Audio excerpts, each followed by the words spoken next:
Ok, bueno, estamos dando unos minutos para comenzar. Tenemos unas personas todavía que nos están escribiendo, que están conectando, están en el tapón, están llegando, así que estamos dando varios minutos para comenzar. Esta es nuestra sesión, la segunda sesión de Afrosaberes, para todos los que están con nosotros y nos escuchan. Antes de comenzar, quisiera darle o decirle varias cosas importantes. Primero, que tenemos en términos técnicos, tenemos dos cosas importantes para ustedes. Tenemos un chat o un área en donde pueden escribir comentarios. También tenemos un área que dice Q&A o Q&A. Está en la parte de abajo de su pantalla o en su celular, si están en un celular o una computadora. Y por medio de esa área de preguntas nos permiten a nosotros contestar preguntas, saber qué preguntas han sido contestadas, qué preguntas no han sido contestadas y qué preguntas tal vez son similares y que todos están compartiendo, ¿verdad? La misma inquietud o el mismo comentario. Así que importante que si vamos a hacer preguntas, entremos en el área de Q&A o Q&A y para comentarios en el área de chat. Adicional, nuevamente repetimos que le damos la bienvenida a El Corredor Afro y su programa que se llama Afrosaberes. Afrosaberes es un programa en el cual vamos a estar trayendo voces de todos los temas afro importantes y también les queremos comentar que al final del día de hoy tenemos una breve encuesta de 10 preguntas que todos ustedes que quieran contestarlas se las vamos a pasar para que así nos digan cómo les pareció, qué les pareció nuestra presentación del día de hoy, y adicional, qué les pareció el contenido de la presentación y todos nosotros que estamos participando durante el día de hoy, y qué otros temas tal vez ustedes quisieran recibir o quisieran comentar o si quisieran participar, etc. Así que vamos a tener la oportunidad de contestar. Ya damos comienzo, estamos hoy con Ice Díaz, que nos acompaña como parte de nuestros panelistas. También nos acompaña Omar Romero, ambos colaboradores del Corredor Afro. Yo soy Olga Chapman. Pronto y en unos breves momentos se une a nosotros Maricruz Rivera Clemente, que también está en camino de conectarse. Y tenemos en el día de hoy como invitado a Pedro Lebrón Ortiz, que nos da, ¿verdad? Nos hace el honor de tenerlo con nosotros hoy y de sacarle su tiempo para conversar con nosotros de un tema que entendemos que es súper importante, que honestamente no se toca mucho. Tenemos dos varones, dos hombres en nuestro panelista, porque queremos también esa perspectiva balanceada, la perspectiva femenina y la perspectiva masculina.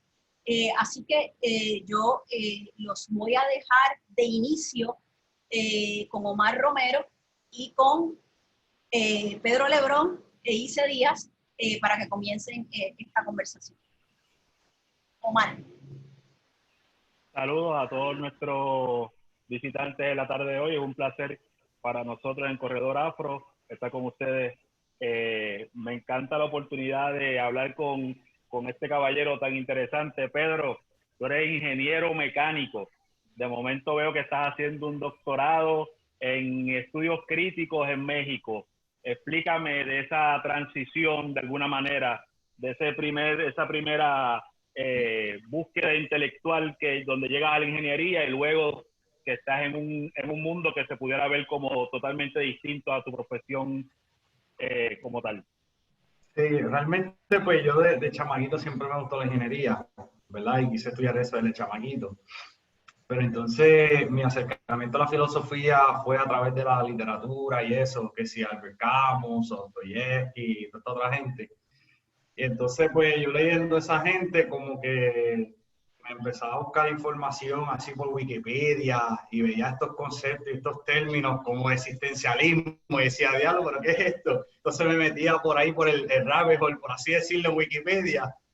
Y entonces dije, tú sabes, toda la filosofía está nítida, pues voy a ponerme yo a estudiar filosofía por mi cuenta. Y me compré un libro ahí de Nietzsche que leí una página y no entendí nada.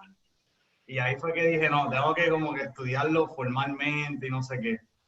Y ahí fue que fui a la UPI, me entrevisté con quien era la directora del departamento en aquel entonces, Anaira Santori Jorge, y me dijo, pues no hay problema que tú no tengas bachillerato en filosofía, dale para acá y mira a ver si te gusta, y si te gusta, pues te quedas. Y entonces pues me quedé. Me parece súper, Lice. Yes. I have come to Puerto Rico as a graduate student, and my mind has been able to explore. And one of your projects that you're doing as a graduate student is Ejido Decolonial, ¿verdad? And how are you viewing the world and creating these pamphlets? And recently you did a pamphlet where you translated Danette Smith's poem, and I think that was interesting how you're being able to create this narrative and bring it into the Spanish Puerto Rican perspective. Can you talk about exploring that and what brought you to that tema? Pues realmente ese proyecto comienza de una frustración que yo tuve después del huracán María, en el que yo vi muchas conferencias que se estaban organizando sobre el tema en los Estados Unidos, pero en Puerto Rico como que no veía mucho, o lo que se estaba organizando era como estos supuestos eruditos que venían a hablarle a la gente. O sea, que no era un espacio realmente de diálogo, había cierta verticalidad en ese sentido. Y estaba bien frustrado y dije, pues yo voy a organizar algo por mi cuenta. Y entonces, pues, decidí con la ayuda de mi esposa Nicole, organizamos un congreso el año pasado sobre el giro colonial. Vino el doctor Nelson Maldonado Torres, que es un filósofo puertorriqueño y un especialista en este tema del giro colonial. Y invitamos también a algunas organizaciones activistas, porque no queríamos la cuestión tan académica, queríamos también, era importante para nosotros y nosotras incluir esas voces de que están haciendo trabajo en la calle. Y entonces pues estuvo con nosotros y nosotras la colectiva feminista en construcción, Movimiento a Rescate en mi Escuela, que es este colectivo de personas de Levitown que han rescatado una escuela, y también Universidad Sin Fronteras. Y entonces a partir de ahí, una de las miembros de la COLE me hizo como un reto y me dijo, pues, ¿cuál es el proyecto político? O sea, ¿cuál es el punto de esto? ¿Esto tú vas a hacer un congreso y más nada? O sea, ¿qué es la que hay? Y entonces ahí fue que yo como que empecé a darle casco al asunto y ver qué otros proyectos se pueden hacer con respecto a diferentes proyectos de formación teórica y política para tratar de sacar los debates que ocurren en la academia y tirarlos para la calle a servicio de los movimientos sociales y demás, pero también brindarle un espacio para las personas que estén militando en estas organizaciones, que tengan una plataforma si quieren publicar textos o lo que fuera. Y entonces por eso ese proyecto de los folletos son textos bien cortos, 700 palabras, hasta 2000 palabras, para eso, porque una persona que está organizando en su comunidad no necesariamente va a tener el tiempo para desarrollar un artículo de 8000 palabras y pasar por todo el proceso de revisión que se puede tardar año y medio, ¿sabes? No, tú sabes, tienen cosas más importantes. Así que de ahí es como que de donde nace todo ese esfuerzo. I think that's beautiful, you know, because you're creating that communication that dialogue that needs to happen, and just like what we're doing here in El Corredor Afro and esos Afro Saberes. So just thank you again for joining us, and, you know, we will continue this dialogue. And can you explain, you know, once again, perdóname, the background, talk a little bit more of like linchados y castrados. Sí, pues eso fue un panfleto que sacamos hace una semana, ¿verdad? Luego del asesinato de George Floyd, Breonna Taylor, Ahmaud Arbery, antes de eso, como una manera de yo procesar todas las emociones que estaba sintiendo en ese momento, porque me parecía pues importante, que viene siendo pues todo el tema de que se va a discutir hoy, que la violencia racial hacia hombres y niños negros, pero hombres y niños racializados en general, es un tipo de violencia bien particular. Que ese viene siendo pues el tema de hoy. Pero entonces, antes de entrar como de lleno a esa discusión del tema de hoy, quisiera aportar tal vez un breve comentario a las conversaciones y debates que están ocurriendo ahora con respecto al concepto de raza. Y me pregunto, ¿verdad?, ¿cómo podemos pensar en la negritud más allá de concepciones reduccionistas, más allá de cuestiones biológicas o fisionómicas, ¿verdad? Que si color de piel, que si el pelo, que sí esto, que sí lo otro. Entonces, pues como bien sabemos, ¿verdad? Que en Puerto Rico domina esta ideología nacional del mestizaje, ¿verdad? Que invisibiliza y encubre la violencia que sufren sujetos racializados, particularmente sujetos de tez más oscura. Entonces, a mi modo de verlo, la negritud, ¿verdad? O blackness, fenomenológicamente constituye la marca de otredad, ¿verdad? Por lo tanto, constituye una amenaza existencial al orden hegemónico de la supremacía blanca, ¿verdad? Es una manera de marcar a quién es otro, ¿verdad? O quién es otra. Entonces, bajo el lema de la mezcla armoniosa de las tres razas, ¿verdad? Que tanto conocemos, se promueve una ideología que constituye a aquellos sujetos de tez oscura como otros, y a la vez invisibilizando el racismo rampante, ¿verdad? Que permea el tejido social en Puerto Rico. Entonces, como dijo el filósofo camerunés Achille Bambe, y cito, el poder en la colonia, por lo tanto, consiste fundamentalmente en el poder de ver o no, de permanecer indiferente, de hacer invisible lo que uno desea no ver. Cierro cita. Entonces, el blanquito, ¿verdad? Como le decimos, el blanquito en Puerto Rico goza de un privilegio porque encaja dentro del encuadre de la ideología del mestizaje. Incluso es el destino escatológico de esa ideología del mestizaje como producto de mejorar la raza, ¿verdad? Entonces, por lo tanto, su forma física, ¿verdad? No constituye una amenaza al orden hegemónico.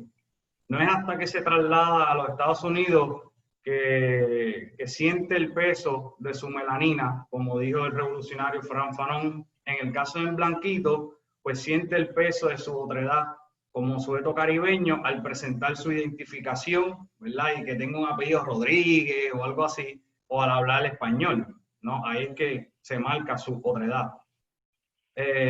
Y es importante destacar que la supremacía blanca se articula a partir de dos ejes, como lo planteó Bolívar Echeverría, que es la blancura y la blanquitud, que son dos cosas relacionadas pero distintas. La blancura se refiere a cuestiones biológicas o étnicas. La supremacía blanca en ciertos contextos exige pureza de sangre, como el One Drop Rule del expresidente de los Estados Unidos, Theodore Roosevelt, que se utilizó como justificación para el genocidio de sujetos indígenas. En este sentido, ¿verdad? De la blancura, ningún puertorriqueño se podría considerar blanco dentro del orden supremacista blanco. Por eso a veces es que se emplea el término de white passing, ¿verdad? Porque su otredad no es tan evidente. Por otro lado, pues la blanquitud es más bien un etos, no es una ética como condición de la humanidad moderna.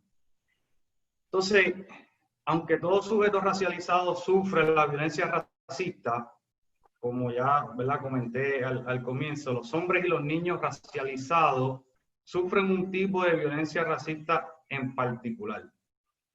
Entonces es crucial tener en mente este punto cuando se habla del abuso policíaco o las matanzas extrajudiciales, o mejor dicho, el linchamiento.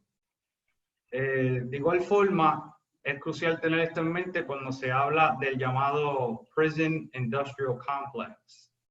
Como planteó la activista y pensadora argelina Huria Boutellat, y cito, el hombre no blanco era y sigue siendo el blanco preferido del racismo colonial. Cierro cita. Entonces aquí vale la pena revisar algunas estadísticas, que entonces, Olga, si pudiese pasar allá al segundo slide, ahí está bien. Unas estadísticas sobre encarcelamientos y matanzas extrajudiciales por parte de la policía en el contexto de los Estados Unidos, ¿no? Para junio de 2019, aproximadamente 841,000 hombres negros, y el término lo escribo así, junto a propósito, que voy a entrar en eso un poquito más adelante, aproximadamente 841,000 hombres negros, comparado a 64,800 mujeres negras, estaban encarceladas en Estados Unidos. Es decir, 92.9% de la población negra adulta encarcelada para el 2009 en los Estados Unidos eran varones.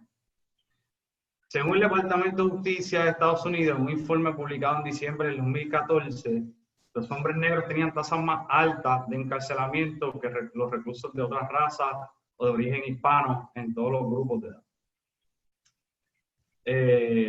En una base de datos o un observatorio del Washington Post, actualizado el 19 de junio del 2020, plantea que la tasa de muerte de sujetos afro-norteamericanos por la policía es más del doble que la de blancos americanos en los Estados Unidos.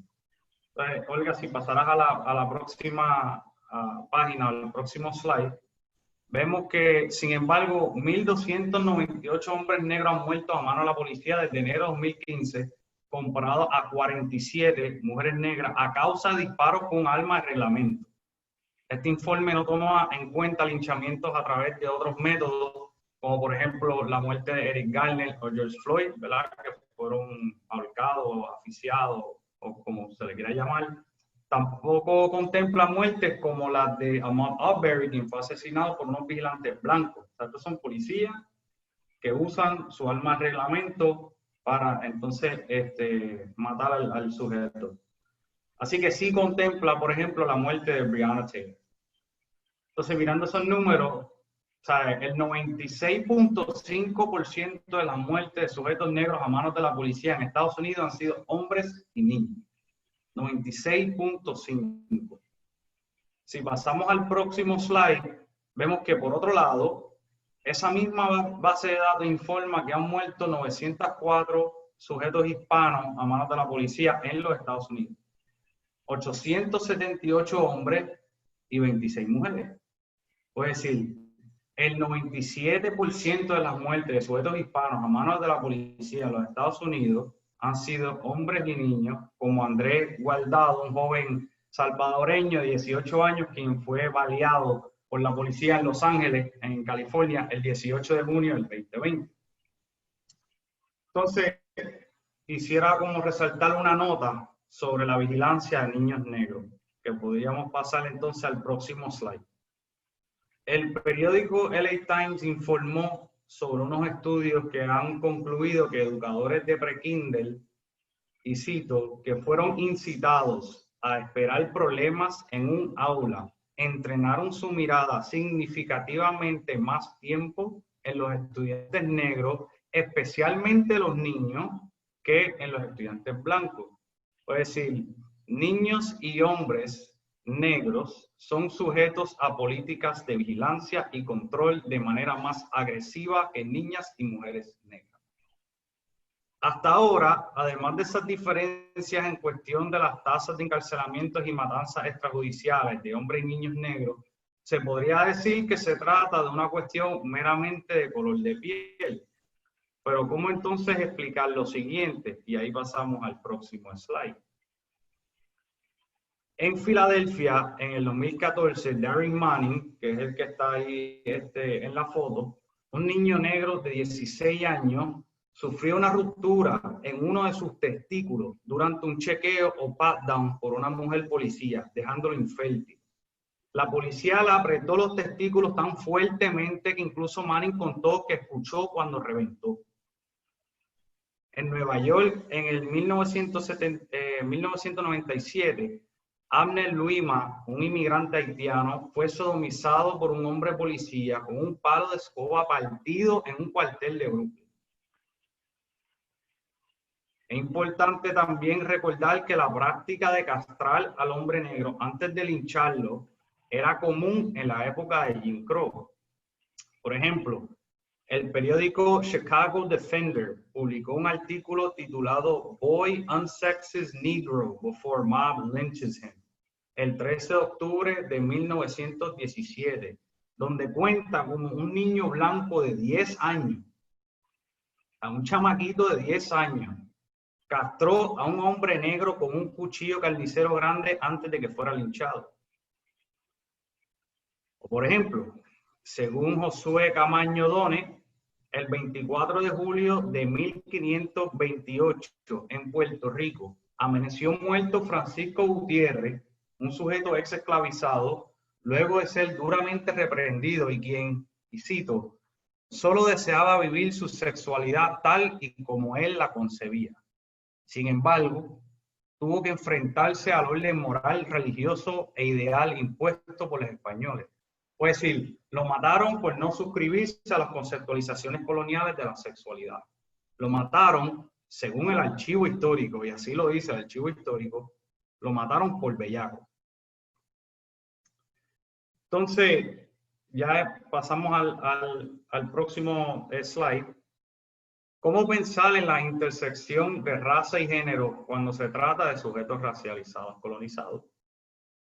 Las activistas y feministas decoloniales, Yudelki Espinosa Miñoso y Seleni Rodríguez Moreno, plantean que, y cito, ser mujer se corresponde entonces más estrictamente con las experiencias de las mujeres blancas, urbanas, de clase media, letradas y heterosexuales. Cierro cita. Por lo tanto, emplean ese término mujer negra, como lo vieron en los slides anteriores, así todos juntos, para distinguir el concepto de mujer como aquello que solamente les aplica a mujeres blancas. Entonces, el filósofo afro-norteamericano Tommy Curry hace una movida parecida, pero como él escribe en inglés, en lugar de utilizar la palabra gender, usa la palabra genre, que entonces en español pues es género, se traduce a género, que es un poquito más complicado esa traducción, así que es útil la forma en que Espinosa Miñoso y Rodríguez Moreno pues utilizan mujer negra como una palabra junta, ¿no? Entonces, eso que estaba describiendo Espinosa Miñoso y Rodríguez Moreno ocurre debido a que, como planteó el filósofo afro-norteamericano Tommy Curry, y cito, la negritud distorsiona el género, haciéndolo inoperante en los cuerpos negros. Cierro cita. Puede decir, no se puede estudiar la experiencia del sujeto racializado, colonizado, con los mismos conceptos de género de la modernidad europea.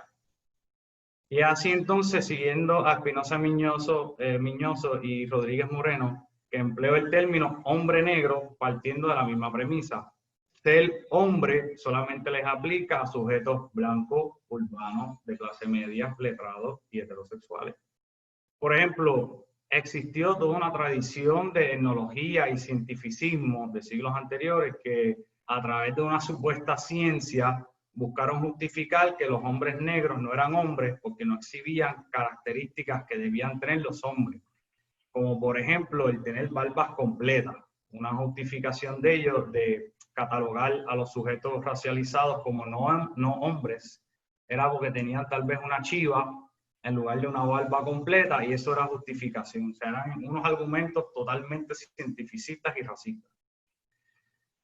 De igual forma, sujetos racializados, colonizados, no tenían la misma división sexual del trabajo, como lo han planteado Espinosa Miñoso y Rodríguez Moreno en su trabajo desarrollado con una comunidad cimarrona en la República Dominicana, que se constituía como evidencia de su salvajismo según el orden occidental. Esto es porque tener una diferenciación entre los géneros era evidencia de una sociedad avanzada para aquel entonces, ¿no? Hace unos siglos. Entonces, cuando se habla de racismo, a veces se nos olvida que constituye también una obsesión homoerótica con el cuerpo negro. Pues como dijo Fanon en su texto Piel Negra, Máscaras Blancas, y cito, un individuo que ama a los negros está tan enfermo como quien los detesta. Cierro cita. En cuanto tal, el hombre negro es constituido como violador, su forma física es constituida como un falo andante, con un apetito sexual insaciable, como una amenaza constante para la feminidad blanca que el proyecto imperial tiene que proteger para asegurar su perpetuación. Es esa feminidad blanca que se constituye, siguiendo a Megan Johnston Aelebuni, como símbolo de, y cito, pureza racial destinada a ser preservada y perpetuada, donde el cuerpo de la mujer blanca significa las motivaciones, las justificaciones y la culminación del imperio americano. Cierro cita. Es por esto por lo que Curry plantea, y cito, el patriarcado depende de la feminidad blanca para su propagación. el patriarcado evolucionó para proteger la feminidad blanca, porque la feminidad blanca no es solo la base sobre la que se construye el imperio, sino también la nascencia del excedente blanco necesario para la conquista imperial. Cierro cita. O es decir, la feminidad blanca es aquello que se constituye como fundamental para la reproducción del patriarcado supremacista blanco imperial, precisamente porque la feminidad blanca es quien produce y reproduce patriarca. Literalmente pare, ¿verdad? La feminidad blanca literalmente pare, da luz al proyecto imperial. Por lo tanto, los discursos del feminismo blanco del siglo XIX y XX no eran discursos para derrocar el patriarcado, sino para perfeccionarlo. Lo que buscaban era poder participar activamente del proyecto imperial supremacista blanco. Con razón son tan frecuentes las instancias de mujeres blancas llamándole o amenazando a llamarle la policía a hombres negros, aunque ciertamente también a mujeres negras, aunque me parece con menor frecuencia, como el caso que vimos de Ivy Cooper hace una semana. Solamente así se puede entender por qué Donald Trump caracteriza a los migrantes de América Latina como violadores, al igual que el sujeto blanco que abrió fuego en un Walmart del Paso, Texas, en el 2019, matando a unos 20. De lo contrario, ¿cómo explicar entonces que un 47% de las mujeres blancas que votaron en las elecciones presidenciales de Estados Unidos votaron por Trump, un misógino probado, versus 45% que votaron por Clinton? Para la feminidad blanca es preferido tener un misógino en la Casa Blanca que poner en riesgo el proyecto supremacista blanco, pues es la feminidad blanca quien moviliza el terror racial, o al menos en mi parecer. Sin embargo, con los lentes de la teoría de la interseccionalidad, estas dinámicas y este tipo de violencia particular que sufren los hombres y niños negros queda invisibilizado porque solamente se concibe al hombre negro como capaz de sufrir violencia por su raza, no por su género. A los hombres negros no solo los matan, encarcelan y vigilan por negros, sino por ser hombres negros. La interseccionalidad, que fue un argumento jurídico que giraba en torno a unos casos particulares del título 7 de la Ley de Derechos Civiles de 1964, se ha utilizado de manera ahistórica e igualó la masculinidad con el privilegio de manera universal, independientemente de raza, y aún más tomó por sentada las categorías mismas de raza y género, ambas construcciones coloniales. Por ejemplo, con respecto a las tasas de educación en los llamados Historically Black Colleges and Universities, o HBCUs, para el año académico 2015-2016, en los Estados Unidos, un 13% de hombres negros se graduaron con grado asociado, comparado a 32% para mujeres negras. Un 28% de hombres negros se graduaron de bachillerato, comparado a 53% para mujeres negras. Un 20% de hombres negros se graduaron de maestría, comparado a 49% de mujeres negras. Y un 20% de hombres negros se graduaron de doctorado, comparado a un 40% para mujeres negras. Está casi el doble en grado asociado, bachillerato, maestría y doctorado. I just want to make a point of just like, you know, one thing you were mentioning about just the observation of Black boys while they're in the classrooms. And that's one thing I've noticed growing up in society, just like how a lot of African-American boys are put in special education versus having teachers who will take the time and nurture and educate them.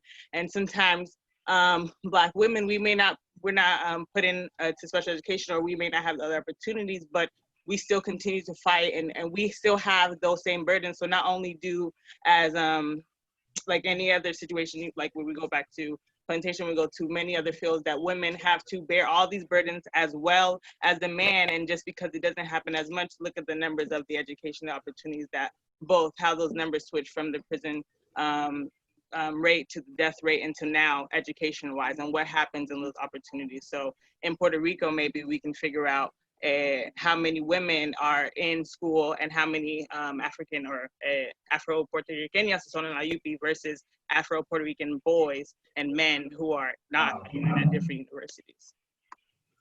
Claro, sí, sí, eso sería todo un trabajo que habría que hacer, ¿verdad? Como cuando estuvimos hablando el lunes, que si uno tiene 80% de la población en Puerto Rico que se identifica como blanca, aunque realmente no lo son, pues hacer este tipo de trabajo un poquito complejo.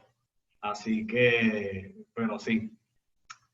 Entonces, pues, con respecto a los empleos docentes en la Academia Estadounidense en el 2017, mujeres negras y hombres negros constituyeron más o menos un 3% de la fuerza laboral cada una, comparado a 41% para hombres blancos y 35% para mujeres blancas.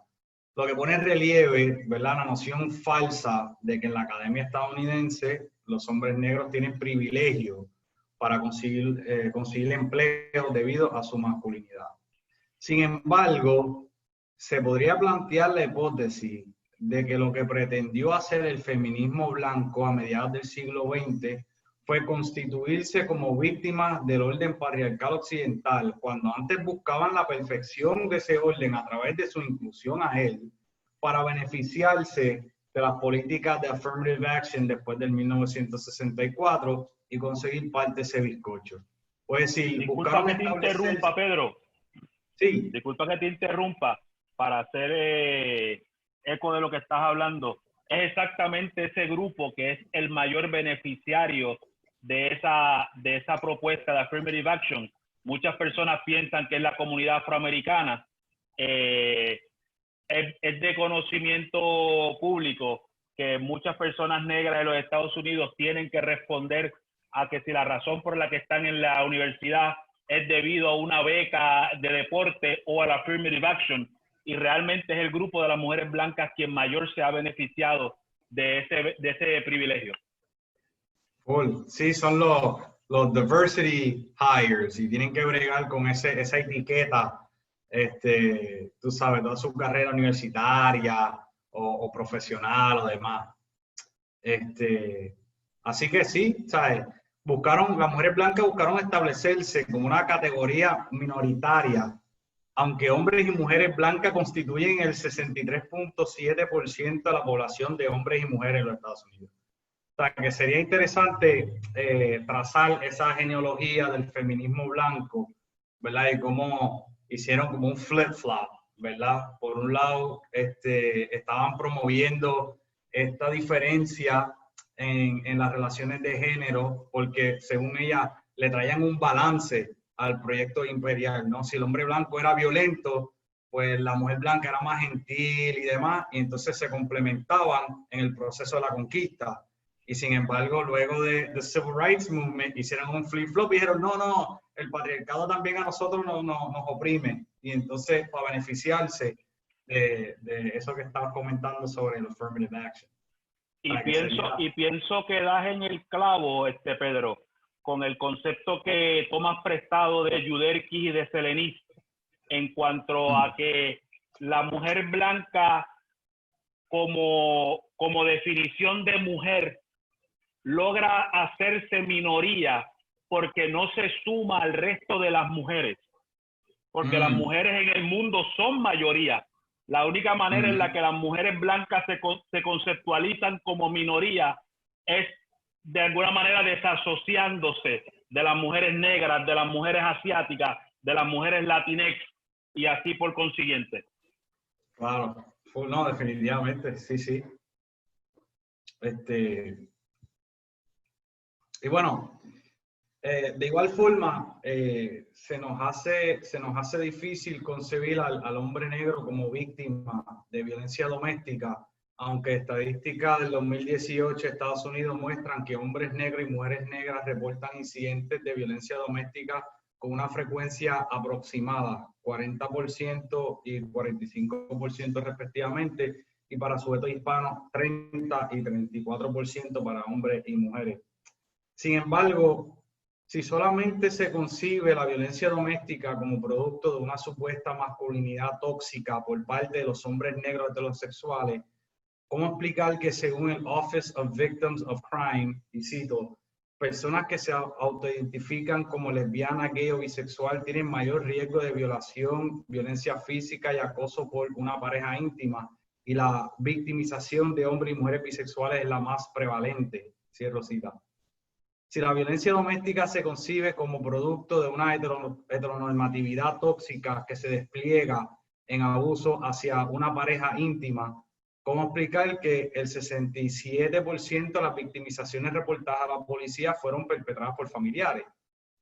Además, es importante no repetir suposiciones y caricaturas racistas de hombres negros en los cuales se utilizaban discursos sobre los supuestos deseos sexuales insaciables como justificación para la colonización, con el fin de rescatar a las mujeres salvajes, ¿no? Que esa era siempre una justificación que se utilizaba para conquistar, y para el proyecto imperial era: hay que salvar a esas mujeres indígenas, a esas mujeres salvajes de los hombres salvajes, ¿no?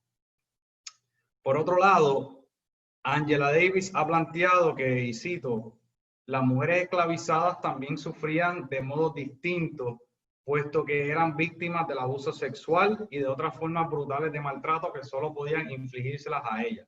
Cierro cita. Esto es un planteamiento falso, pero debido a que no se concibe al hombre negro como capaz de ser víctima de agresiones sexuales, se invisibiliza. El hombre negro solamente penetra por bellaco. No puede ser penetrado ni ser forzado a penetrar.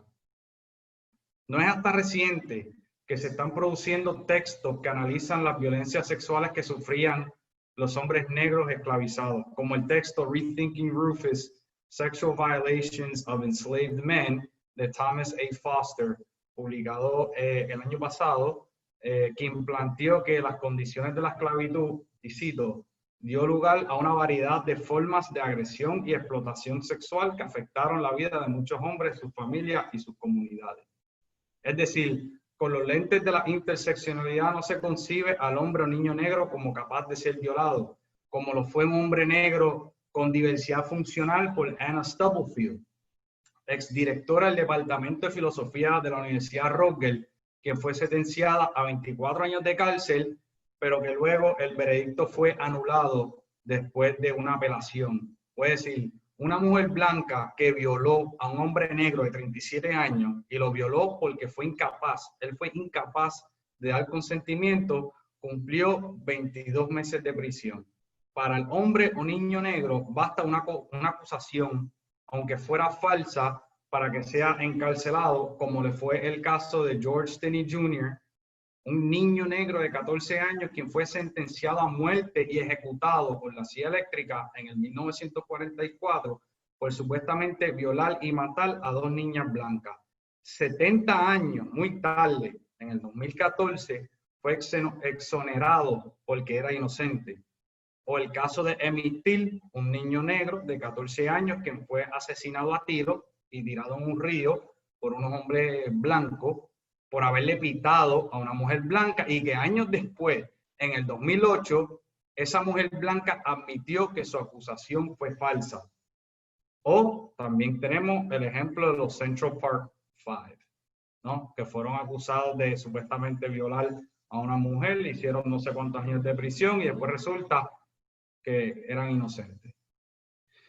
Entonces, pues, a modo de cierre, quiero enfatizar que ciertamente existen dinámicas problemáticas dentro de las comunidades racializadas, sin duda alguna.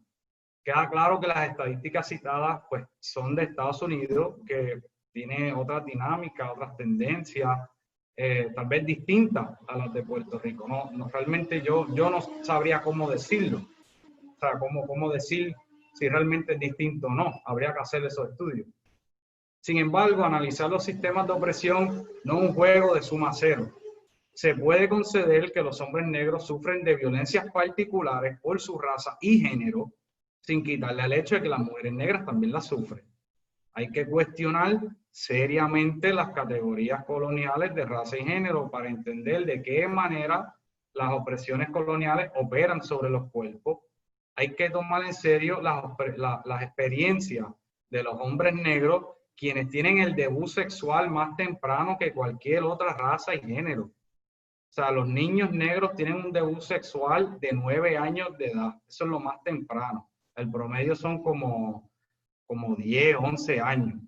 Y muchas veces con niñas mayores o mujeres. Y entender cómo los hombres racializados construyen su sentido de masculinidad dentro de la modernidad europea como mecanismo de resistencia a ella o como producto de un condicionamiento dentro de este sistema violento. No se trata de una mera masculinidad mimética. De lo contrario, me parece que se produce una indignación performativa cuando mueren los hombres negros a manos de la policía o cuando surgen reclamos para abolir las cárceles, ambos fenómenos que impactan mayormente a hombres negros. Si no nos importa el dolor, sufrimiento y victimización de los hombres negros en vida, pues porque no podemos centrar a los hombres negros por su supuesto privilegio, por tener un falo, entonces que no nos importe cuando mueran.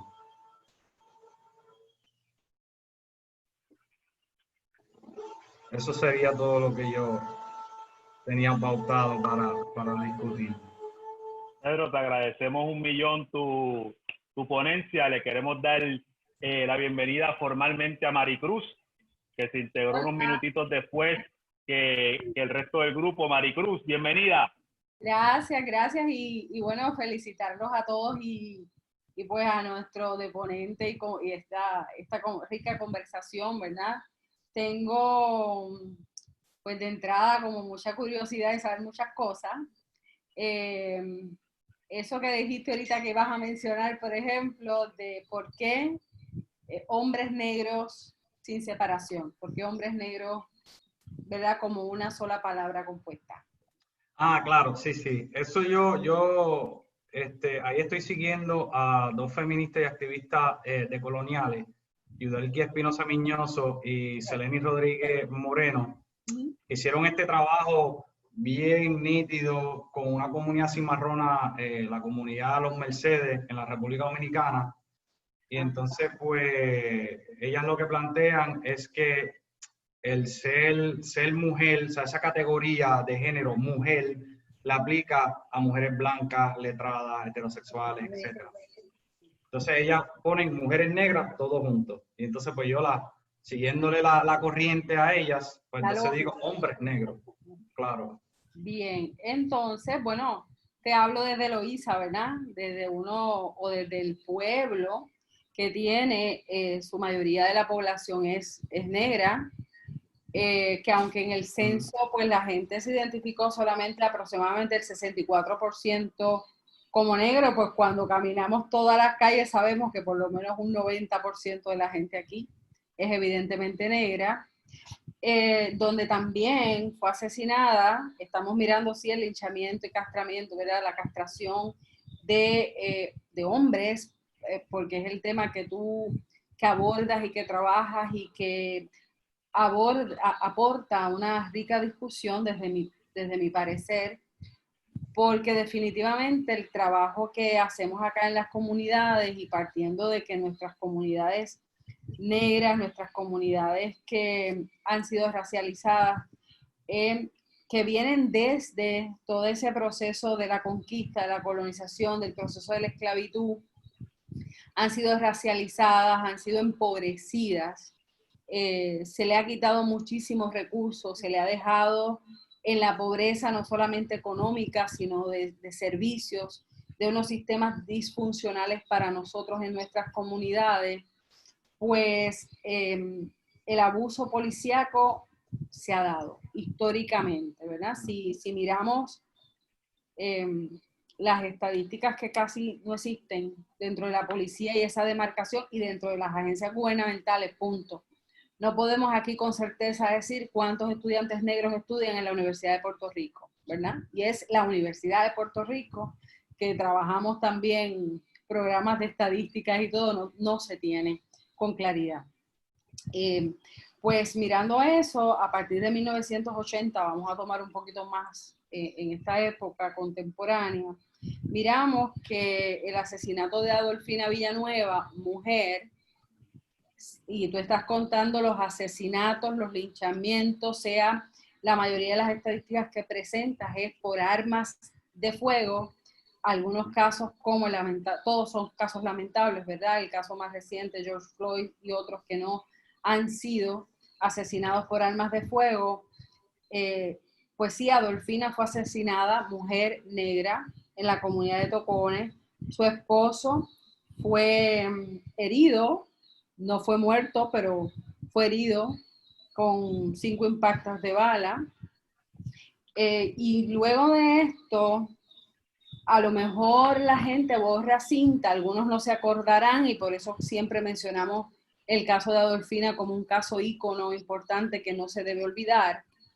Pero también se nos olvida que en Loíza la ausencia de servicios, la pobreza, la violencia, eso que llamamos necropolítica, ¿verdad? De cómo también el Estado permite que las poblaciones se desaparezcan entre ellas mismas, ¿verdad? Así que esa violencia que viene de generación en generación, peleándose unas comunidades entre otras, nuestros jóvenes, pues eso es un asunto que no se le ha dado ninguna importancia por parte del Estado, ¿verdad? Como un asunto racial, como un asunto de discriminación, particularmente en Loíza.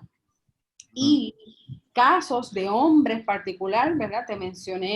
Mencionamos y recordamos a Adolfina, nos recordamos que Agustín en ese proceso también fue herido, y los casos, por ejemplo, que salieron no había redes sociales en aquel tiempo, así que fue como que se grabó un video porque era un cumpleaños y cómo la policía intervino inadecuadamente y pues allí impartió golpes a todo el que estaba en esa fiesta, a todas esas personas de comunidades de Loíza, que fueran hombres, fueran mujeres, independientemente que ellos fueran a arrestar, no era el debido procedimiento que se espera. Así que ese acceso a la justicia es también una forma de lincharnos, ¿verdad? Es una forma también de castrar esas aspiraciones, esos sueños de estas personas y de estos hombres.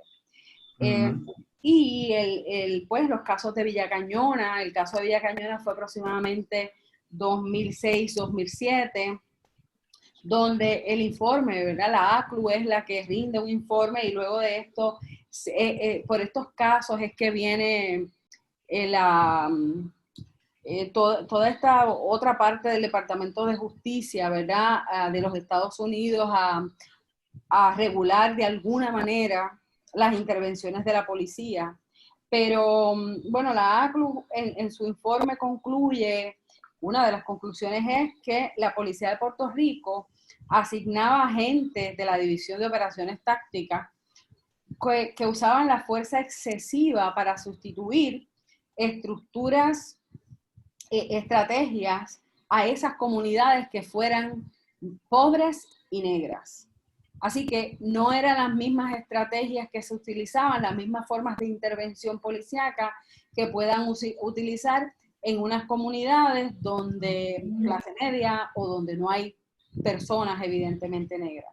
Así que esa es la conclusión de ACLU para un caso de Puerto Rico y casos, ¿verdad? En el caso de Loíza, donde muchachos como Edgar Pizarro, 27 años, con discapacidad intelectual, pues fue atacado por la policía en varias ocasiones, sabiéndose todo el barrio, toda la comunidad. Yo que soy de Piñones, pues sé de verdad del caso de Edgar, que en su mente, un hombre de 27 años, su mente es un niño de 5 años, ¿verdad? Así que José Ayala también, hombre, que no fueron asesinados, ¿verdad? Estoy hablando que o tratando de explicar, ¿verdad? Que estos incidentes no los estamos contando dentro de esas estadísticas que son locales además, ¿verdad? El asunto de las estadísticas, al no ser asesinados, no aparecen como que son casos que le tengamos que prestar importancia. Yo creo que la forma de intervenir con las comunidades negras y la policía es un caso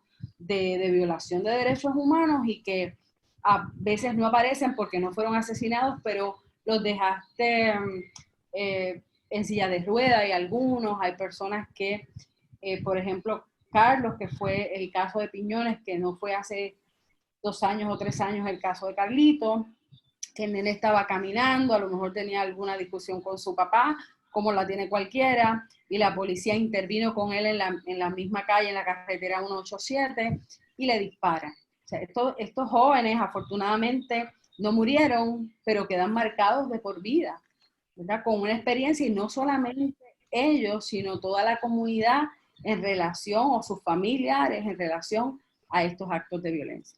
Entonces, como parte de reflexionar, ¿verdad?, con la violencia contra nuestros, particularmente del tema central que tratas de los hombres negros, de los niños negros, de cómo la violencia se permite también, se comete actos de violencia contra ellos, pero también como la ausencia de unos servicios, como la no intervención o intervención adecuada por parte de la policía para tratar los casos o trabajar con todo un sistema con la violencia entre las comunidades, o con la pobreza, o con las drogas, o con armas, pues es también otra forma, ¿verdad?, simbólica del linchamiento.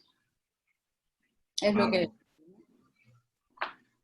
Sí, sí, es todo un proceso, o sea, son los mismos mecanismos, la misma estrategia de colonización que llevamos viendo por siglos, ¿no? Y un ejemplo que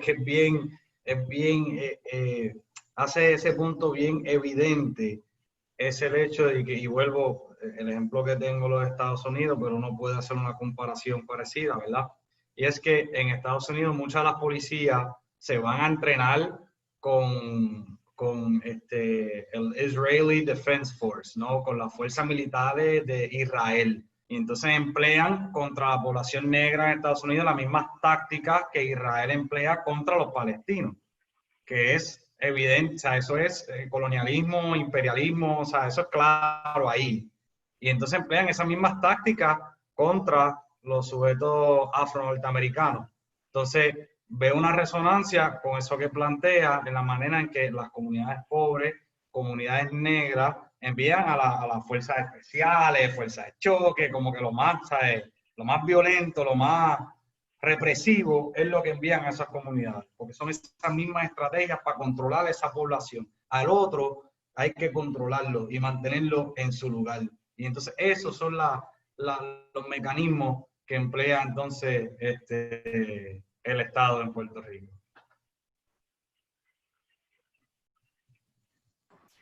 Te iba a comentar, Pedro, que, discúlpame, Omi.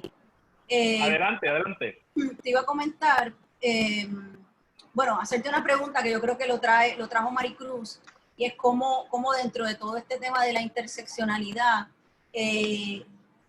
cómo figura la pobreza específicamente, no solamente a nivel colectivo y grupal, sino individual, del sentido de masculinidad que tiene cada uno de esos sujetos, hombres, con un falo, donde yo me he visto desprovisto por el Estado y la institución de todo lo que yo puedo tener y de lo que puedo sentir como mío. Y leí varios estudios sobre el tema donde hay sujetos que solamente por la vía física, ¿verdad? Porque he sido tan castrado en tantas instancias, que solamente teniendo una pareja, sea cual sea el género de esa pareja, es como yo me siento que tengo sentido como ser humano.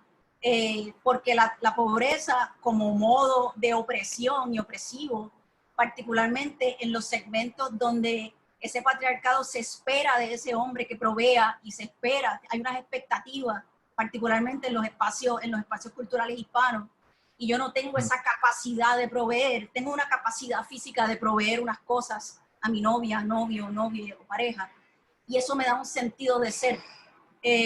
Entonces se convierte en esa opresión, en una doble castración al tema que tú estás trayendo, porque tengo ya emocionalmente el sentido de que no pertenezco ni nada me pertenece, porque ha sido empujado sobre mí ese sistema. Entonces, en ese sentido, hay un tema interesante que han estado discutiendo varios estudiosos, donde no solamente el sujeto varón con ese falo, sino sujetos a su alrededor, mujeres y hombres, empujan a ese niño a que experimente más joven porque se le da ese sentido que no estoy obteniendo de ninguna otra forma, porque estoy oprimido a un nivel que no puedo ejercer otra cosa y yo necesito sentirme satisfactorio y hombre bajo las percepciones machistas o patriarcales por las cuales vivo, ¿no? O sea, que hay un tema ahí interesante también a discutir, que donde no solamente el género, sino cómo la pobreza ejerce una castración gigante. Y aparte de eso, te doy un insight y una referencia personal. Yo soy en una familia, la hermana mayor, y tengo un hermano menor de 4 años menor. Y cuando conversamos de adultos, la experiencia que él tiene de cuando nosotros crecíamos en la misma escuela es que yo me sentía bien contenta de las cosas que yo lograba académicamente y él se sentía bien frustrado en la misma casa, con la misma mamá, con el mismo papá, con el mismo sistema. Sin embargo, cómo ejerce la presión sobre ese sujeto varón era distinto a cómo se ejercía sobre mí. Y él sentía una gran frustración porque a él sí lo señalaban en la clase. Él sí era el que se portaba mal y él era probablemente uno de los más inteligentes de su espacio.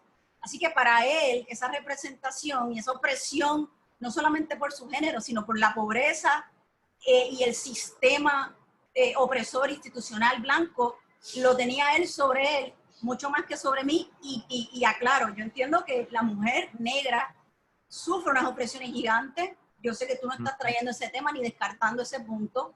Y yo como mujer negra y lesbiana tengo unas cosas importantes y hay conversaciones en las cuales yo no puedo participar profesionalmente simplemente porque yo no tengo un falo, literal.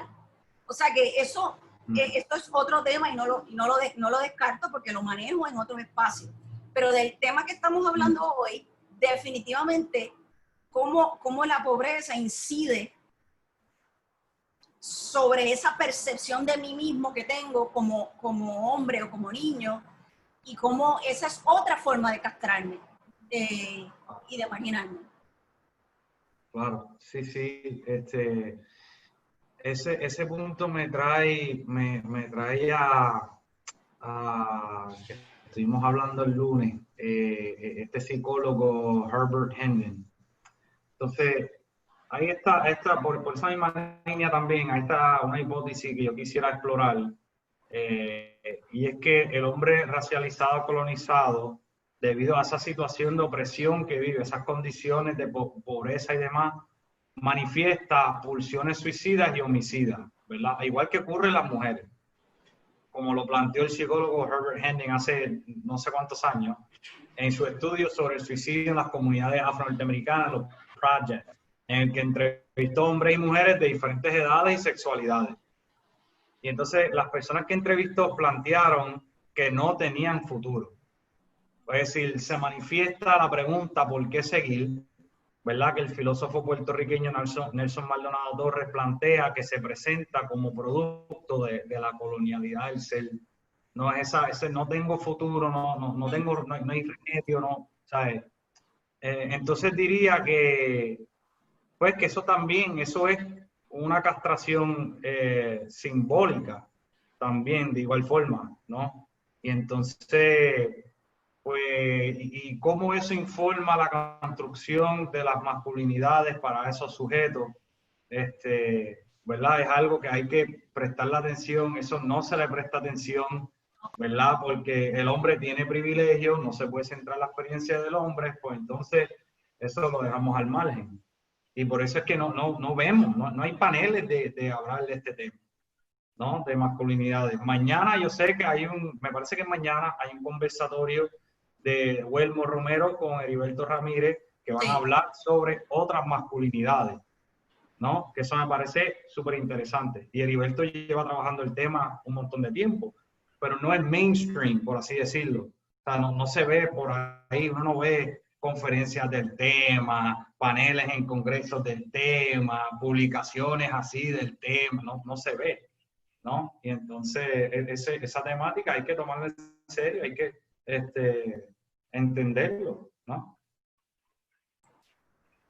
Me parece Te que está pregunto, bien, Pedro. bien cool. Gracias. Te pregunto, Pedro. Sí. Dentro de las ideas que compartes hoy con nosotros y que estás compartiendo con las personas que te leen, ¿cuánta resistencia has recibido, si alguna, del llamado cancel culture por tu manera de ver este tema? Bueno, fíjate, ese folleto, ¿verdad? Cuando lo tiramos, yo esperé que iba a recibir más crítica de lo que recibí. Ese folleto fue bien recibido y mucha gente me escribió diciéndome, mira, estoy de acuerdo con eso, qué sé yo, pero me sorprendió, porque en otras ocasiones discutiendo el tema o trayendo el tema, ¿verdad? Simplemente, mira, para pensarlo, ¿no? No es que esto es la verdad, ¿verdad? Con V mayúscula y... No, mira, es interesante, vamos a hablarlo, a ver qué tal. Me han catalogado de misógino y no sé qué rayos, y es como que, pues está bien. Y por eso es que la frustración cuando entonces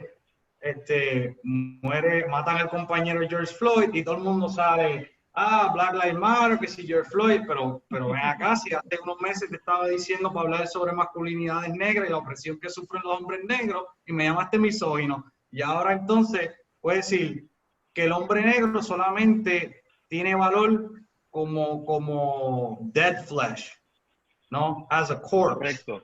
Where they only value black men, ¿no? Y entonces, they use the corpse of black men as a currency for other political and social struggles, right? Definitivo. Cuando se trata de las condiciones y las opresiones particulares que sufren los hombres negros, pues no, de eso no vamos a hablar. Tenemos que enfocarnos en otras cosas, aunque la data es apabullante, ¿no? Que la policía, they target black men and boys more often, they jail black men and boys more often, right? They police and watch black men and boys more often, but then we can't talk about that. We have to talk about this, right? So, eso fue como que un punto de frustración para mí, y por eso entonces decidí escribir ese. Dentro del momento de hacerte la pregunta, quería que la pregunta tuviese como que un preámbulo, un pie para esta próxima pregunta que te quiero hacer. Dentro de tu folleto, tú escribes que el hombre negro es constituido como violador, como un falo andante, como un apetito sexual insaciable, como una amenaza constante para la feminidad blanca que el proyecto imperial tiene para proteger, para asegurar su perpetuación.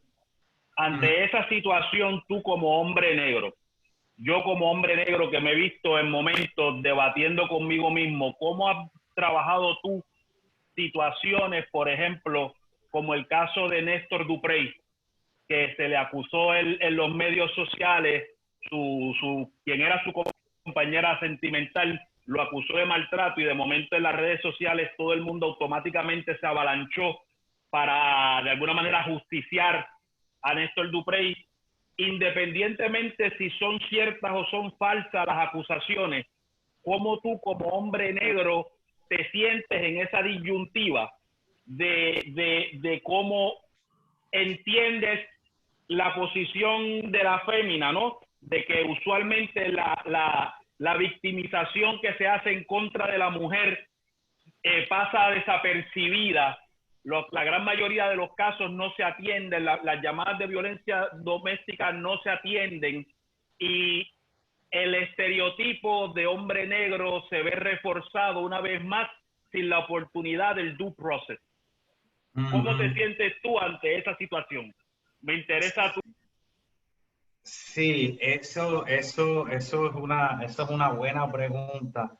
Y eso es bien, para mí, bien complejo, ¿verdad? Encontrar como ese balance, ¿verdad? Entre no recaer en esos estereotipos, ¿verdad? Y esos linchamientos sin el due process, pero tampoco sin caer en un victim blaming o nada por el estilo, right? Entonces, ¿cómo navegar eso?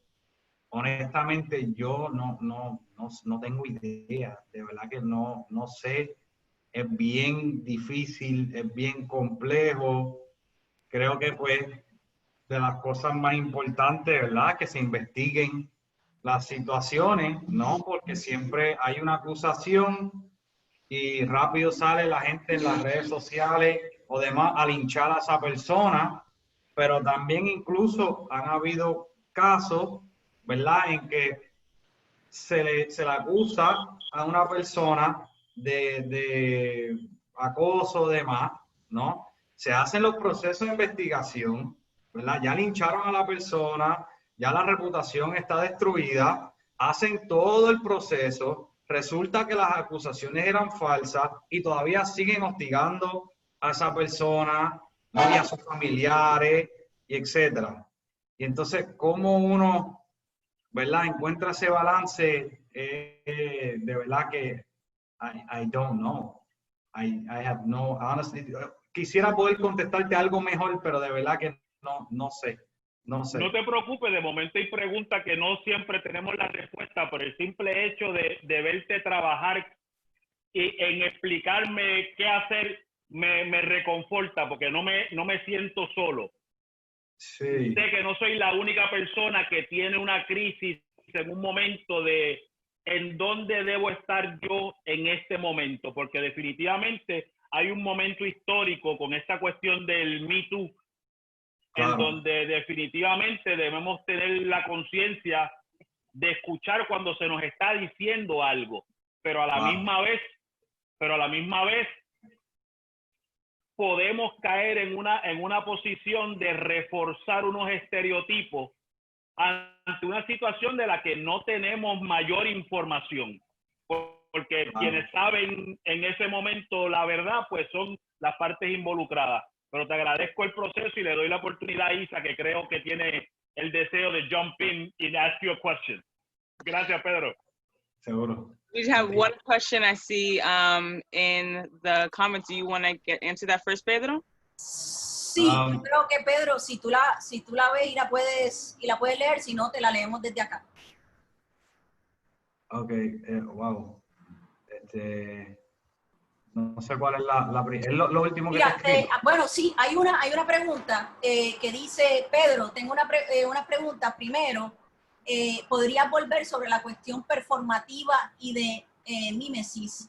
Porque la formación sexo genérica de las poblaciones negras se ha hecho a partir de un ejercicio de mímesis con respecto a la norma sexo genérica blanca, ya que no había otros u otras referencias debido al proceso de desposesión glissante.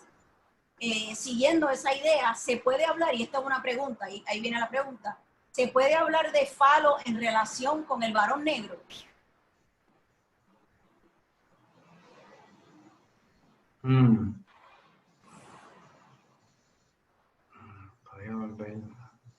Bueno, voy a tratar de contestar esta pregunta que no me está 100% clara, pero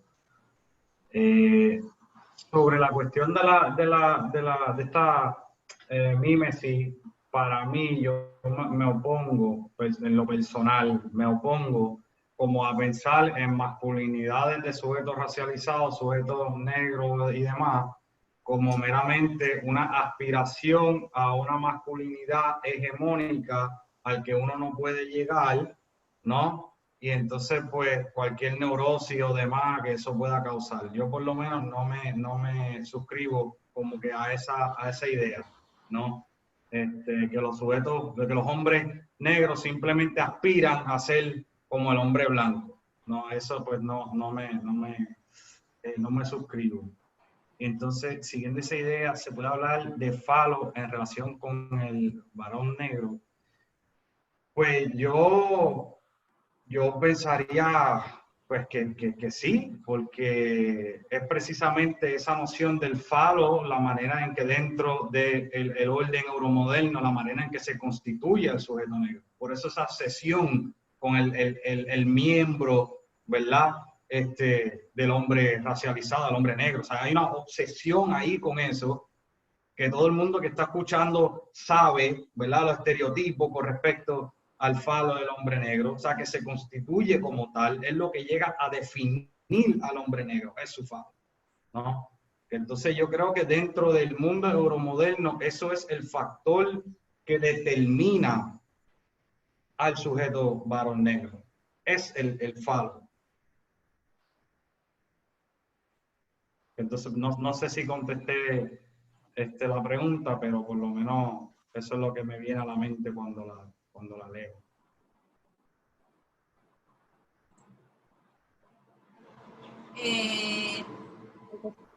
Bueno, tengo una...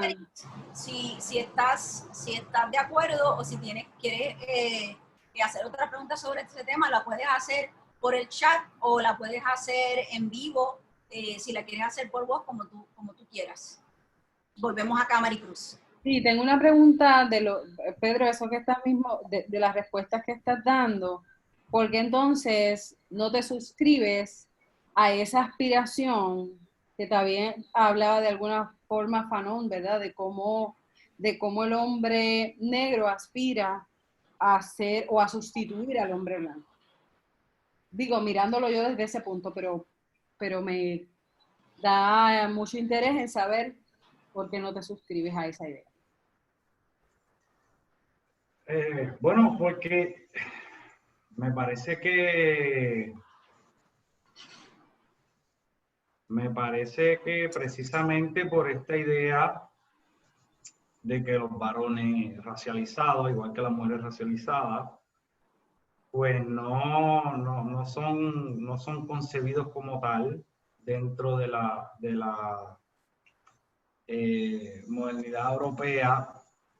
Además, lo que en ese texto de Piel Negra, Máscara Blanca, con respecto a esa mímesis, ¿verdad? Que hablaba Fanon de la máscara blanca y demás, la crítica que hacía, o la observación que hacía Fanon, según mi lectura, es que este orden colonial de la modernidad europea, lo que llegó a hacer fue igualar el sujeto blanco con la humanidad, ¿no? Y entonces el sujeto negro, por lo tanto, pensaba que a través de adoptando su cultura y demás, pues podía entonces llegar a la humanidad, aunque siempre tiene, ¿verdad?, esa marca indeleble de la otredad que viene siendo el color de su piel.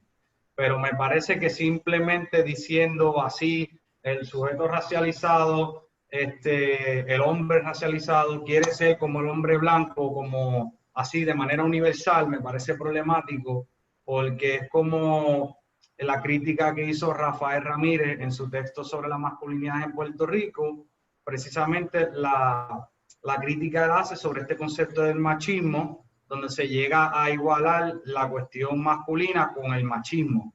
Y entonces lo que perpetúa es esta caricatura del llamado Latin Lover, ¿verdad?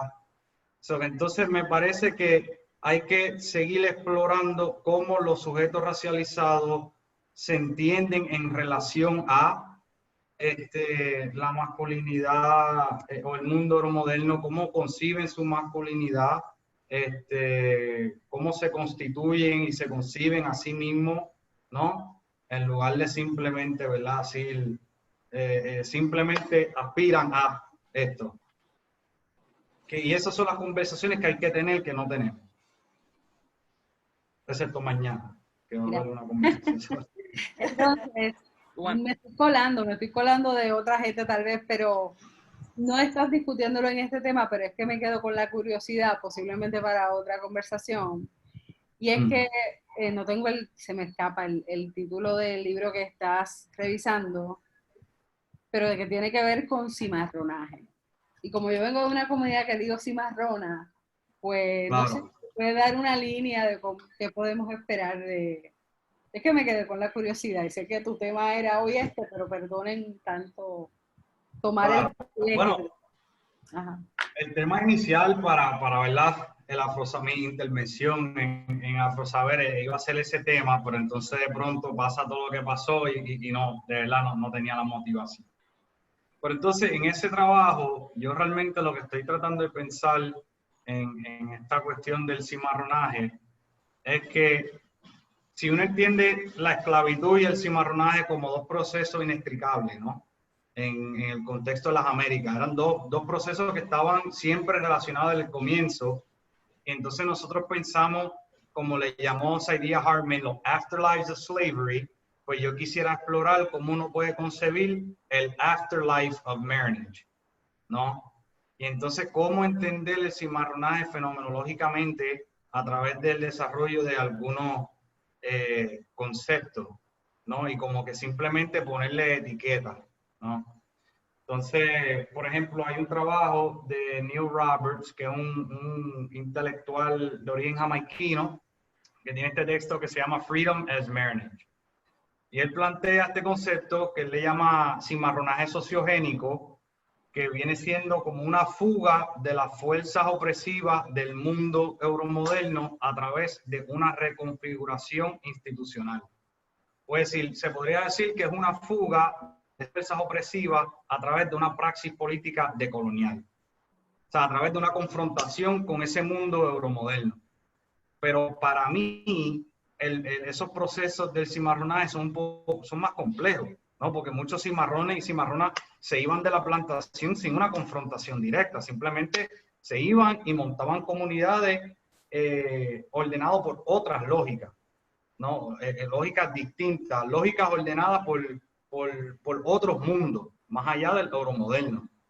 Y entonces, pues, yo estoy tratando de ver cómo uno puede pensar en esas cosas y entonces elaboro un concepto que le llamo lógica cimarrona, que son como estas maneras, estas manifestaciones contemporáneas del cimarronaje, pues, para tratar de pensar en esa cuestión. Y vamos a ver por dónde, ¿verdad? ¿Dónde me lleva esto? To add to the current conversation that's happening in Puerto Rico and your discussion against the violence against Black boys and Black men, recently in Puerto Rico, what happened was a young boy, very young, like at 3 months now, he's 7 months now and still has been separated from his family, Messiah B. How do you feel that would add one to your research and this dialogue with what's happening to Black men, not only in the United States, but what's happening in Puerto Rico? Because other people are mentioning that, you know, they have gone to WIC and their child may have been underweight, but they were never met with police force or a SWAT team breaking into their home and then taking their child. So maybe can you talk and explore about that and what's happening in Puerto Rico? Yeah, so that's an important question. You know, so for folks that may not be aware of this case, right? Messiah Bey is this newborn infant who was, you know, violently stripped from his parents, right? Chinyere Osuji and Rolf Bey at 3 months of age, right? His parents haven't seen him in 4 months, you know, and in short, Osuji and Bey went to solicit assistance from the Special Supplemental Nutrition Program for Women, Infants, and Children, right, over the week. When a worker there stated that the infant was underweight by a pound, and told the parents that they had to go to the emergency room. Naturally, right, Osuji and Bey declined to take their newborn infant to an emergency room in the middle of a global pandemic, right? That's kind of the expected response. They also didn't want to give their baby formula because they were feeding their baby breast milk only. Nevertheless, El Departamento de la Familia decided to violently strip them of their child. I think I read somewhere that like some 20 SWAT officers showed up. Sí. You know, some wild like that, while never even providing them a translator. I think that the parents only speak English. And even though they explained that Messiah was born prematurely, right? So naturally, he's going to be underweight, right? I mean, that's natural. They've only seen their child, you know, twice via Zoom. There is no medical evaluation done on the child to determine his health prior to violently stripping that child from his parents. and no other measures were taken, right? It was just kind of the baby's underweight, and I'm going to send 20 SWAT, you know, cops to take your kid. Like it's insane. But to me, it seems that that's evidence of the ways in which racialized men and boys, but Black men and boys in particular, are policed and controlled, right? I mean, we have to keep in mind that the state violence exercised against Black male flesh has as its objective, you know, that of controlling the subordinate male group, right? That's kind of the whole logic behind it, right? So we're talking about, like we said before, these logics exercised for centuries during the process of colonization to control the colonized population, right? We're talking about genocidal practices leveled against Black and brown male bodies, right? The extermination of racialized male, you know, and then going back to the point about Israeli soldiers training U.S. cops, right? Just kind of makes that, you know, clear. Now, would the state have acted in that way if Messiah Bay would have been a baby girl? I don't know. But it sure as hell would not have happened if that baby was white or if the baby looked like me, who kind of fit into the narrative of La Trilogía de Tres Razas. Right? So within the context of Puerto Rico. Y el componente adicional de que ellos son vegetarianos también añade otra edad al sistema, porque hay una situación que está sucediendo no solamente en Puerto Rico, en este caso particular, que añade el tema de la otredad racial y de la otredad de nacionalidad, y no ser nacional y no hablar el idioma local, pero también el sistema del vegetarianismo, tanto en Puerto Rico como en los Estados Unidos. Hay ahora ya cientos y cientos ya de casos en los cuales se analiza a ese bebé, su peso y su sistema basado en este otro sistema de alimentación y no en el sistema de alimentación vegetariano, que definitivamente te trae una menor cantidad de grasa corporal y una cantidad de otras cosas que no se están tomando en cuenta en ese caso. Entonces estoy haciendo un checkmark en una tabla que dice debe tener tal peso y si no lo tiene, check, is wrong, que es absurdo, Claro. que es otro tema también. ¿No te parece que en el caso de esa acción agresiva del sistema hombre blanco, o sea, patriarcado, en contra, ¿verdad?, del hombre negro de una manera tan viciosa y agresiva, es simple y sencillamente porque ellos se suscriben 100% al sistema patriarcal y que no hay ninguna otra forma que ese sistema se derrumbe que no sea por otro hombre? Entonces ese otro hombre es mi enemigo a priori y tengo que ir en contra de él de una manera más agresiva que en contra de la mujer porque mi sistema de pensamiento es el sistema de pensamiento patriarcal blanco. Bueno, yo diría que más o menos por esa línea, pero diría más bien que es como un intento, ¿verdad? Porque como había mencionado, que el patriarcado evoluciona para defender la feminidad blanca, ¿no? Para proteger la santidad y la pureza de la mujer blanca. Y entonces, pues naturalmente el hombre racializado es el que amenaza la feminidad blanca, ¿no? Y entonces, porque yo creo que si uno lo plantea de esa manera, como lo estás planteando, a mí como que tendría miedo en que, porque, y he escuchado de personas plantear, ¿verdad? Por ejemplo, la manera en que se circulan imágenes de hombres negros y niños negros, ¿verdad? Que los están matando y los ponen así en Facebook y los consumimos. Y la cantidad de hombres y niños negros que matan, a mí me han dicho y me han hecho el argumento de que eso constituye que tienen privilegio dentro del mundo patriarcal y por eso son el blanco favorito y que a las mujeres no le prestan tanto atención, que para mí me parece un argumento totalmente absurdo decir que te maten con mayor frecuencia, o sea, que tu muerte es un privilegio. Y entonces ese argumento así construido, a mí me lo han hecho y como que no me suscribo. Que sea esa defensa de esa feminidad blanca simplemente un vehículo para mantener mi hegemonía, ¿no? Como sistema. Entonces ese sistema patriarcal sigue siendo un sistema patriarcal que utiliza a ese vehículo que me va a traer y que me va a mantener en vigor mi sistema, porque como tú mismo dijiste al principio, ¿no? Va literalmente a parir ese sistema patriarcal, pero no es que tenga necesariamente un valor, y esto es otro tema a lo mejor, un valor superior, sino que es un vehículo para mí como patriarcado que se proteja quien me pare en mi sistema, en contra de lo único que yo creo que lo puede derrumbar, que es ese otro hombre, y ese otro hombre que es el otro, que es ese otro hombre negro. Claro, no, y es importante, ¿verdad? Que cuando hablamos de patriarcado es un patriarcado supremacista blanco. De eso 100% estamos hablando, sí. Discúlpame, Pedro. De Sí. momento me vino una cosa a la mente, no la había ni planificado. Fue realmente como consecuencia de tu comentario. Existirá la posibilidad, porque a mí ese comentario que tú acabas de hacer también de alguna manera me suena un poquito ridículo, ¿no? La del privilegio del falo a la hora de que nuestro linchamiento sea público.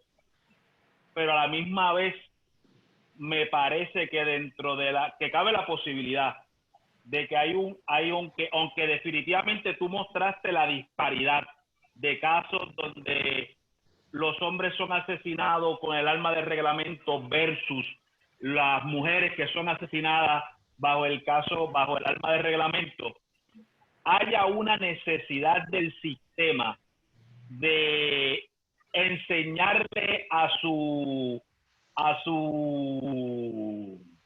constituent, como hacían back in the day, el linchamiento público, lo guindamos, porque por ejemplo, nosotros tenemos mucha más conciencia de los casos de Eric Garner, de los casos de Trayvon Martin, de los casos y usualmente los nombres de las féminas que son asesinadas se nos olvidan o no los aprendemos, o como que, no sé, de momento como que, ¿qué piensas de lo que te comento?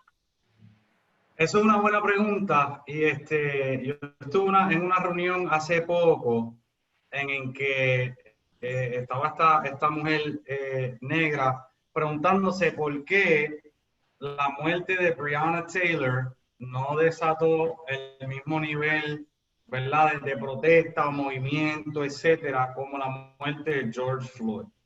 Y aquí le comenta, bueno, porque con George Floyd vimos la manera tan violenta en que este hombre fue linchado al frente de nosotros, o sea, lo estaban con la rodilla presionándole el cuello hasta matarlo por 8 minutos y pico, ¿verdad? O sea, tuvimos espectáculo, o sea, fue tan crudo la imagen. Y ella llegó a sugerir que, pues, tal vez potencialmente lo que hace falta es circular esas imágenes, pero de mujeres negras cuando las matan. Que a mí me parece, ¿verdad? Entonces, es curioso porque en febrero 2020, en México, creo que fue Ciudad de México, mataron a esta mujer, me parece que de 25 años, Ingrid Escamilla. Me parece, sí, Escamilla. Pero de una forma violenta, ¿verdad? Creo que era su expareja o su pareja de 40 y pico de años, la mata, ¿verdad? Totalmente desfigura su cuerpo, ¿no? Y entonces uno de los tabloids, me parece que nacionales o regionales, no estoy bien seguro, pero uno de esos tabloids decidió poner la imagen de su dead flesh, ¿verdad?, desfigurado en la portada. Y entonces, wow, obviamente desató este outrage, ¿no? Porque al presentar esas imágenes de su cuerpo de esa manera, estás, pues, deshumanizándola aún más, ¿no? Pero entonces no pensamos de esa manera cuando estamos viendo a los hombres y niños negros ser linchados. No lo pensamos así, como eso sirve para seguir desensitizing us to black male death. y sigue deshumanizando al hombre y niño negro. We don't think about it that way, right? We want to think about it as a privilege. It's a privilege that the media publishes these images of black male death, so we need to publish images of black female death. It's absurd to me, right? So, por eso yo creo que es tan común uno ver todas esas imágenes y las consumimos, cuestión de que podemos, you know, we could be scrolling on our phones in Facebook y ver un video o que mataron a otro niño y es como que, ah, pues, another one, okay. And we become desensitized, right? Así que por eso es que yo creo que es tan común, porque no creo que la prensa corporativa, ¿verdad? Va a ser circular estas imágenes para concientizar ni nada por el estilo, ¿verdad? Así que... Thank you, Pedro. This discussion has been just amazing, and we need to continue it. We need to have these spaces where we're allowing this thought, this research. One of the last questions that we will answer today, once again, just congratulates you guys. Oh, she has more. So she says, this is a fascinating subject. Is there any thesis about the understanding of the extremely virulent violence visited against Black men's bodies and having something to do with the sexual insecurity with white men? And maybe you can mention some texts that talk about this violence. And to that extent, that goes beyond the patriarchy, capitalist or colonialist motivations, but also has underlying deep-rooted psychological pathology stemming from sexual inferiority complex. Do you have any text that you can possibly suggest for her to use? Yeah, so I think a really interesting text on this topic is the book The Man Not by Tommy Curry. That's a really, really interesting book. And then, you know, just the whole corpus of decolonial, you know, feminism and their critiques of particularly this white bourgeois feminism, you know, in the words of like Ochi Curiel, Yudelki Espinosa Muñoz. So, you know, that I think those would be really interesting. Also, you know, the work of Huria Butelja that I mentioned previously. I think those are some interesting, I guess, places to kind of start, you know, looking through some of this. Yeah, and her other question goes back to what we were talking about on Monday. If there's any history in policing or the policing in Puerto Rico system, and how was that pretty modernized or an extension of the export of racialized U.S. policing and institution culture compared to what's happening in the States in the slave patrol that later, of course, happened to Black Codes and Jim Crow? Yeah, so I think an analogous situation occurred in Puerto Rico, right after the abolition of slavery. You had folks that were working on, you know, the plantations or the sugarcane plantations or whatever the case was, and they were forced to carry these notebooks, right? Which were kind of this evidence that they were, you know, workers and this and that. So there's very much this kind of legacy and history of policing that kind of stems from slavery. And then on that note, there's an interesting book, particularly on that topic of policing in Puerto Rico, called Policing Life and Death by Marisol Lebron, who's a, you know, Puerto Rican scholar who teaches in Texas. And that may be an interesting text to explore also, you know, dynamics of policing and vigilance in the context of Puerto Rico. ¿Puedes repetirlo, el nombre?